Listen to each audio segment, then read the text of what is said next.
So today we're going to be continuing to look at a scenario where civilization starts over. This is episode 2 of our brand new series, and it's going good so far. You guys have enjoyed it, and you guys have also left me with a lot of good ideas for what we can do with it. So I do want to thank you guys for that before we get into the video. Also, before we get into the video, make sure to show some support. We're aiming for 200,000 subscribers by the end of this year, and yeah, you can help out by obviously subscribing. You can leave a like, commenting, sharing the video. All that good stuff helps us out. And yeah, let's go ahead and continue to look at what if civilization started over. Now, one idea that you guys had was actually a really good one, and it was to color the white areas of the map gray in order to signify unexplored land. And I think that's a great idea. So the map will be gray temporarily, but we do have to color in the areas which have been explored thus far. Well, let me rephrase that. Areas that have been explored, not so much areas that are known about. So yeah, they haven't necessarily like explored the white areas, but they may have, like, you know, seen it with their eyes, or they've heard descriptions of it, but they haven't fully gone through with the exploration,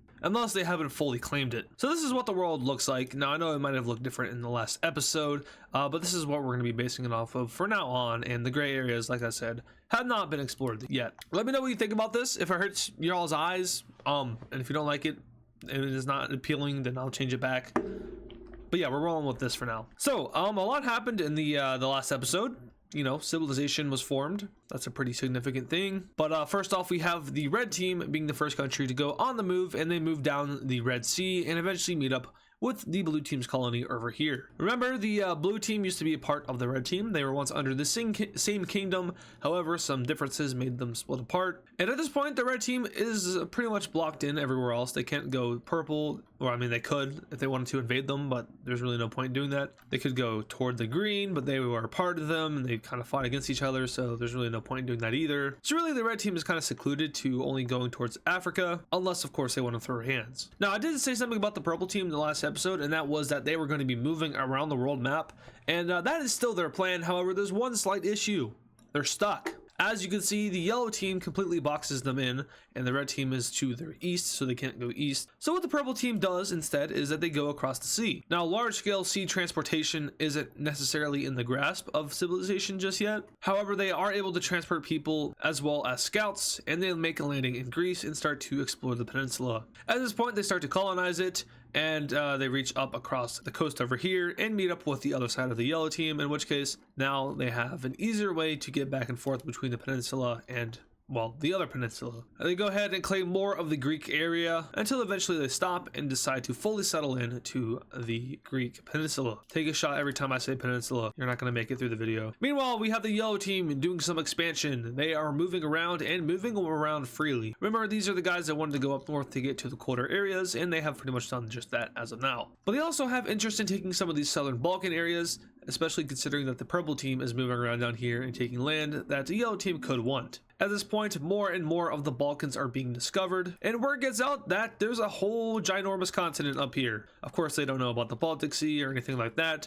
but they do know that there's a lot of open land right here along this half circle. The Greek team is fully aware of this, and they start to expand as well, now going north of the Caspian and heading into what is modern day Kazakhstan. Eventually, it is figured out that the Caspian Sea is in fact a sea and not an ocean, and with this knowledge, the green team seeks to fully encapsulate the whole sea. Did I use the right word? Encapsulate? Is that a word? Encapsulate. Express the essential features of something. No, I was right. Enclose something in, or as in a capsule. I was right, sort of.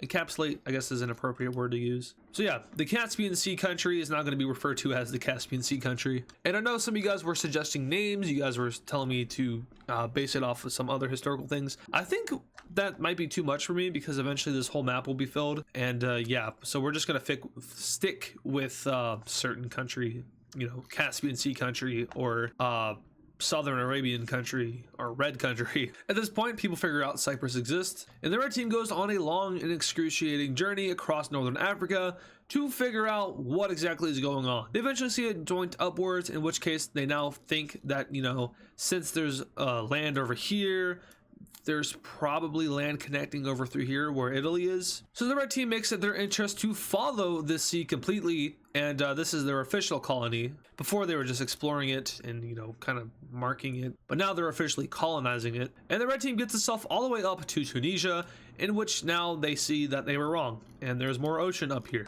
And now we have the Age of Exploration kicking off. Now, in real life, the Age of Exploration was when the Americas were colonized, right? In this case, it's now where these earlier civilizations are exploring the world map instead of focusing in on themselves. The red team has fully explored all of northern Africa and has found the Atlantic Ocean, in which now they stop and once again go to colonize this land. Although they don't go too far, because this point is very far from this point. And if you know anything about countries that are too big, if you're not stable enough, that tends to not last very long. So they stop and they stabilize themselves. They work on assimilating this, although there's no people there to assimilate. They more so, like, I guess, take firmer control of it. They move military assets over there to ensure that no one, like, you know, pops up like the green team did, who rebelled against the red team. So really what they're trying to do is just ensure their survival even when they're stretching out very far. Now we have the blue team doing something very similar, but going down the other coast of Africa, except now they're not going to go all the way down. They're instead going to focus in on the Ethiopian area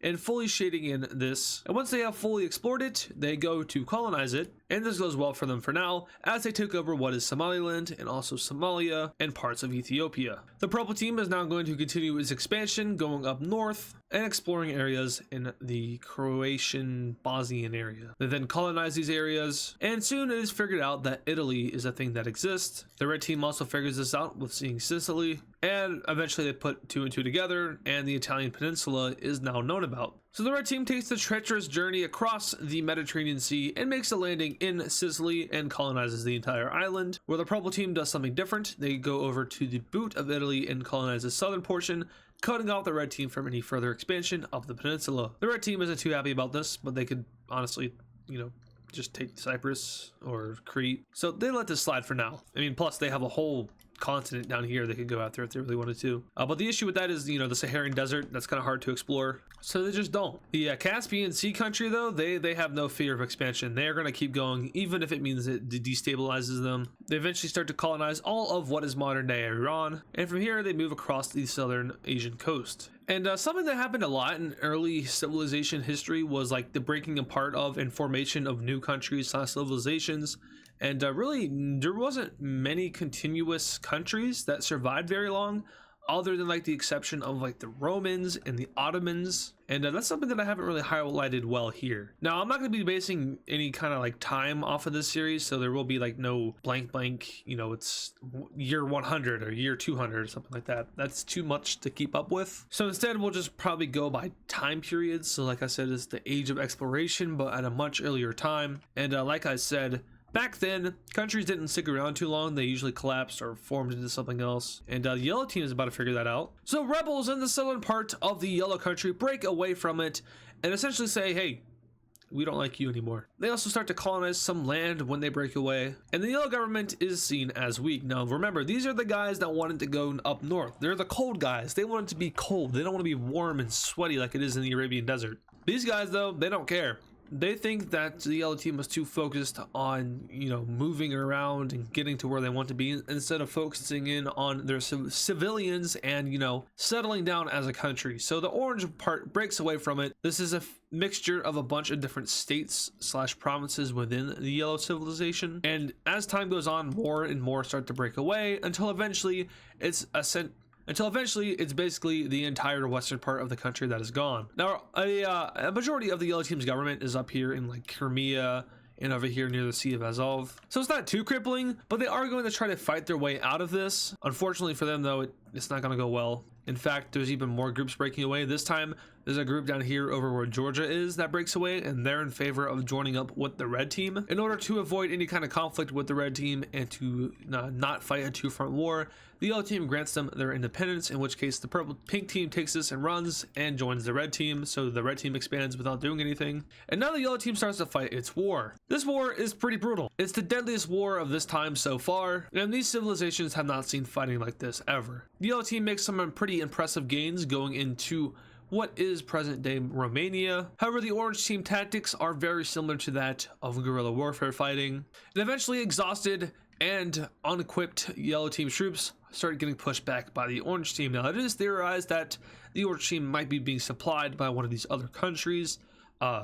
Who is actually doing it won't say, but the fighting definitely goes back and forth for a bit. You know, the orange team makes some pretty impressive gains, and then the yellow team does, until eventually there's a stalemate and from there they agree to peace. In the peace deal, the orange team is released. Simple as that. And now we have yet another civilization on the map. Now with our newfound independence, the orange team doesn't take any time to satisfy the civilians. The whole point of the orange team was to satisfy these civilians and to not take such an expansive policy. As we know, like I said, they do this, but as we know with governments in real life, they don't always keep their word, and the orange team is right back to doing what the yellow team was doing, which is rapid expansion. They now reach over toward the purple team and connect up with them and share a border, but they don't go too far as to not fully lose the trust of their civilians. As you saw, the purple team took that land, and now they will be going up north and taking even more. They also expand their bases on the Italian peninsula and start to explore even further north until they meet the Alpine mountains, in which case they are stopped. They don't have the capabilities to, a small group could probably do it, but they themselves don't have the capabilities to pass up on the Alpine mountains. So instead they just kind of go around them, and humanity is at this point blocked from going any further into Europe. Elsewhere, we have the green team continue to explore down into India. They now go down the southern coast and figure out that India is also kind of a well, I don't know if it's a peninsula. Yeah, it is a peninsula. They also figure out that a portion of Sri Lanka exists. And at this point, humans have found themselves in various corners of the world. Well, their world. The red team sends an expedition that goes pretty much on par with the Nile River. They find a whole bunch of sand and a whole bunch of nothing, but they do expand their colonial claims deeper into Africa. At this point, the red team is obviously very large. Now, if a country like this, if a civilization like this was this big back then, it probably wouldn't survive for too long. But due to the aristocracy that rules it, they are very people friendly, and they also want to expand like any other country does. But they also keep in mind their civilians. So kind of like with the yellow and orange team, what happened there, the red team is what the yellow team should have been. Also, let me know in the comments, which civilization is your favorite? I want to know. Me personally, the red team, because it's red and because it was the first civilization. Yeah, let me know what you like in the comments. I could see the purple team probably being a dark horse contender among the favorites. It's probably my second favorite, and it's not because purple is one of my favorite colors either. JK, it's definitely because of that. Anyway, yellow team, they learned their lesson, but they're not going to learn their lesson for long. They're going to continue to go north and try to get even colder. These guys have a fetish with coldness. An exploration group eventually makes its way up, and they find themselves in the Baltic area and along the Baltic Sea. Hey everyone else, we found water. Although it's not a lot of it because it looks like it's a gulf. The Gulf of Finland. There's also this really big lake. All right, the yellow team has found itself its coldness. In fact, it's maybe a little too cold. And all in all, they do an amazing job in exploring Northern Europe, discovering almost all of the Baltics and southern Finland. And now they take their leave and go as they start to expand even further north. The yellow team also has a pretty good monopoly on lumber. Now, of course, the orange and purple team do as well, but they're going really good with that. They have all of Ukraine.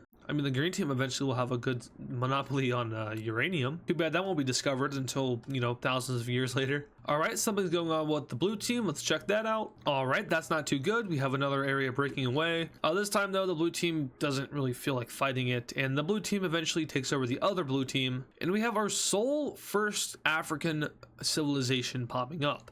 And the blue team is kind of like depressed. I don't think they're too happy, not happy. The king probably isn't too happy either. He's got his crown and, king stuff going on, but he's probably not too happy. Not happy at all. So anyway, new country, yay. The red team doesn't really interact with them, but what they do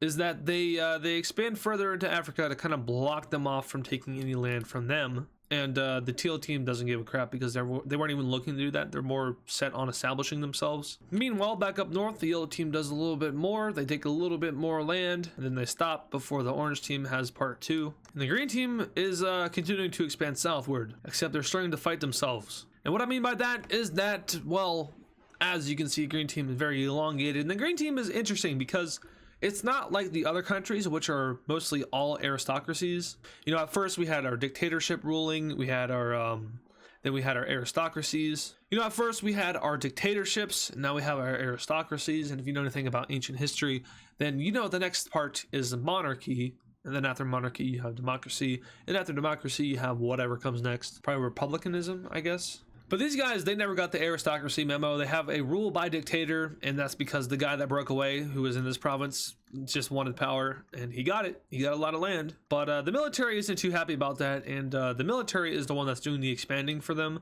So the military says straight up, screw you, and they just kind of overthrow the whole southern area of the country. And that's not good for the green team for many reasons. One, they're now disconnected from this area over here.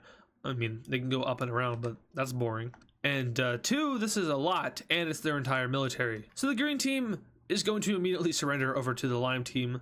This is a military revolution, and unless they start conscripting their own citizens, which are they're probably not going to listen to the dictator because he's a dictator, then they won't be able to fight at all. So they agreed to peace with the green team under the condition that they get the full access to the Caspian Sea, in which the lime team will grant that. However, they have to agree to a border rework. In other words, I don't like how this looks, so we're going to change it. All right, that's slightly less hideous. And the reason for this major city right here, well, not major city, because there are no major cities, but this is like a big population center, and the green team wanted to make sure that they had that, so that was part of their condition. Other than that, the lime team is free. And what do you know? They go right back to doing what they were forced to do by the dictator. They expand their country a little bit further until eventually they stop colonizing and instead send out exploration teams who are going to focus in on the Indian subcontinent area / India. And at this point, pretty much all of India is known about. Back over in Europe, we have the purple team completing their conquest of the Italian peninsula and completely colonizing the entire thing. They now meet up with the Alpine Mountains and are essentially blocked from going anywhere else because the orange team just took the remaining area that meets up with the Alpine area. And this is what we have our map looking like. And that's actually going to do it for today's video. So it's a little bit shorter, and I do apologize about that. But there is also one thing I want to talk about before we go. Alternate Future of the World Season 2. I messed up. I lost the map. I don't know how. I have the desktop icon on my... I have the icon on my desktop, right? And I save it after every video. So I thought I saved it after the last video, but apparently I didn't. And now the map is just completely wrong. It's back in episode. So I'm probably going to have to redraw it, which is going to suck because it's not going to look how it did in the actual video. And also I really just don't want to draw it because that takes forever to do. You guys don't see it in the video because Jaden edits it out, but I have to go through and draw it, and I'm not looking forward to that. So this video was going to be an alternate future video, but since that happened, it's not. And yeah, so I apologize about that. I don't know when the next alternate future video will be, but for now we have this series, which is looking good so far. So thank you guys for watching this video. If you did enjoy it, make sure to leave a like on it and subscribe to the channel if you're new. Remember, we're trying to get to 200,000 subscribers by the end of 2024. We have a whole 11.5 months to get there, which is plenty of time. So that doesn't mean you shouldn't show support now. All the support now. I mean, if we get there sooner, that's even better. So yeah, like, subscribe, all that good stuff helps me out, helps the channel out. And yeah, thank you guys for watching, and I'll see you in the next video. And of course, thank you to all the super fans, which include Matthew Newman, Yam Yam, Kali Speaks Plays, Shadow Gamer Z, Deva Edits, Mr. Bonk 7, Hammer Toad 45, Patrick Clauser, Connor the Gamer, Texan Cowboy Cheese, Poland Country Ball, Yakko, Nevada Garbage Trucks, DW Cool Dude, Soviet Ball, and Serminator. Once again, thank you guys.